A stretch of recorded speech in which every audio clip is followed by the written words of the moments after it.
Hello everyone. Today's PechaKucha presentation is over entity recognition and disambiguation research that I performed with Dr. Anthony Davis. Helping me present today is my good friend Mr. Sticky, who will help guide us through the information to come. The beginning of this presentation is mainly foundational research done by Dr. Davis, and then my contributions will be explained towards the end. Let's begin with a story. Mr. Sticky is reading a book and comes across this sentence. Kyle went to John's house to eat some food. He has no idea who John is referring to in this sentence and is completely confused. This John is said to be ambiguous to Mr. Sticky.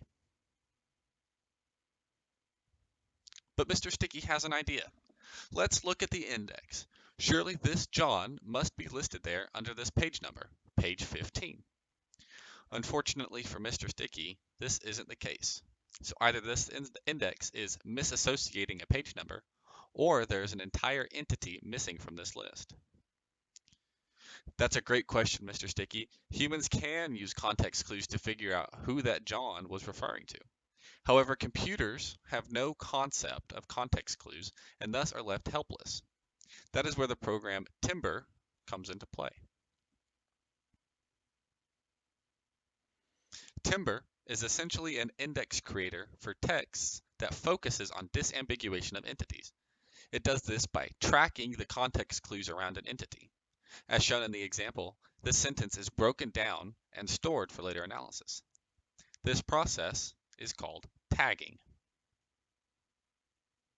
Well, Mr. Sticky, Timber keeps all of this information straight by storing this tagged information on a virtual card.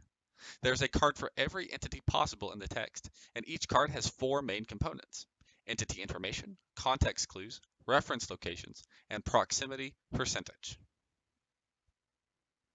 If an entity is ambiguous, Timber creates a new card containing information about this entity. This ambiguous entity is then matched with another entity that has the most similarity to it based off of these context clues and other information. These entities are now considered to be the same. Timber is considered an important piece of technology because of the amount of time it saves the users. Consider a large corpus of text and the two different ways to process it: a group of humans or Timber. It could take a group of humans years to make it through the text, whereas Timber wouldn't take nearly as long and would be more accurate. Unfortunately, Mr. Sticky, Timber isn't perfect. To even run the program, you have to manually identify all of the possible entities that could be found in the text. This is a very time-consuming process on its own and can cause quite a bit of stress, especially if you miss one.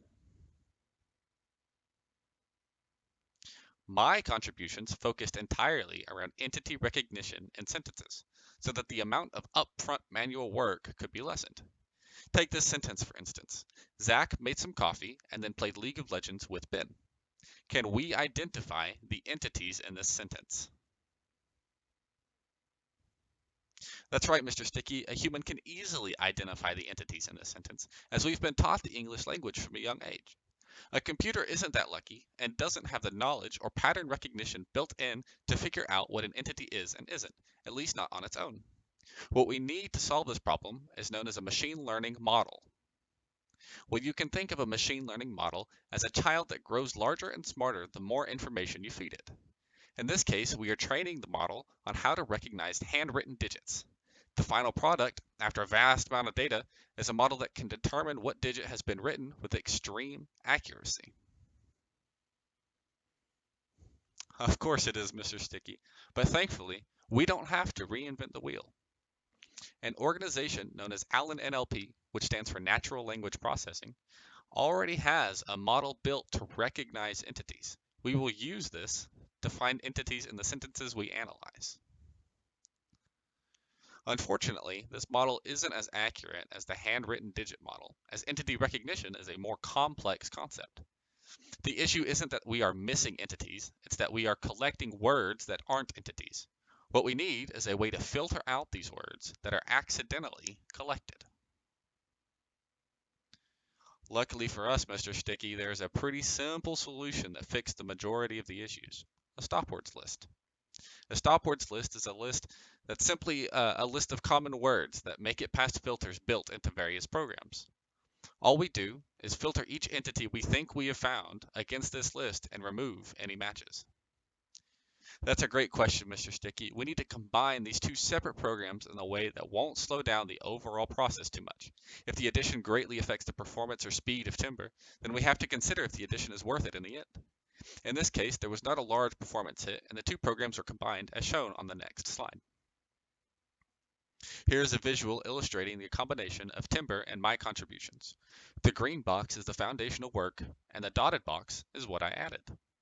As you can see, we simply analyze potential entities as we iterate through the text, and then add the finalized list of entities to Timber's overall knowledge base.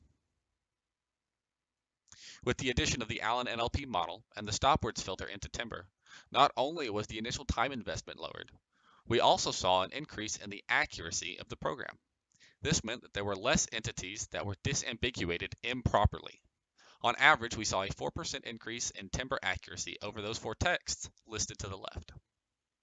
Well, Mr. Sticky, every day we get a little closer to computer reading becoming the equal to and then beating human reading.